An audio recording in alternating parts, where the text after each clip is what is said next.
আসসালামু আলাইকুম রহমতুল্লাহ। আজকে একটি গুরুত্বপূর্ণ হাদিস আপনাদেরকে শোনানোর জন্য নিয়ত করেছি। আল্লাহ তাআলা যদি কবুল করে ইনশাআল্লাহ আপনারা সকলে উপকৃত হবেন। নবী করিম সাল্লাল্লাহু আলাইহি ওয়াসাল্লাম ফরমাইয়াছেন, যে ব্যক্তি শরীয়ত সম্মত ওজর ব্যতীত 2 ওয়াক্ত নামাজ একসঙ্গে পড়িল, সে কবিরা গুনাহের দরজাসমূহের মধ্যে হইতে একটিতে প্রবেশ করিল। তারগিব, হাকিম, দুরুদে মানসুর, তিরমিজি। ফায়দা: হযরত আলী রাদিয়াল্লাহু তাআলা আনহু বলেন, হুজুর সাল্লাল্লাহু আলাইহি ওয়াসাল্লাম ইরশাদ ফরমাইয়াছেন, 3 কাজে বিলম্ব করিও না। প্রথম, নামাজ যখন উহার সময় হইয়া যায়।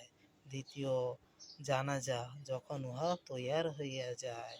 তৃতীয়, অবিবাহিতা নারী যখন তাহার উপযুক্ত স্বামী মিলিয়া যায়, অর্থাৎ সঙ্গে সঙ্গে বিবাহ দিয়া দাও।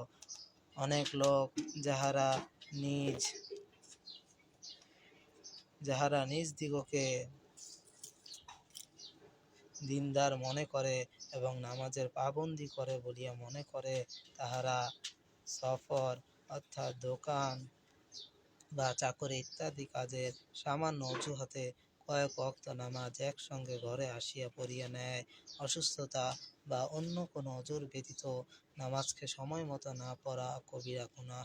যদিও একেবারে নামাজ না পড়ার সমান গুনাহ না হোক, সময় মতো নামাজ না পড়া কঠিন গুনাহ।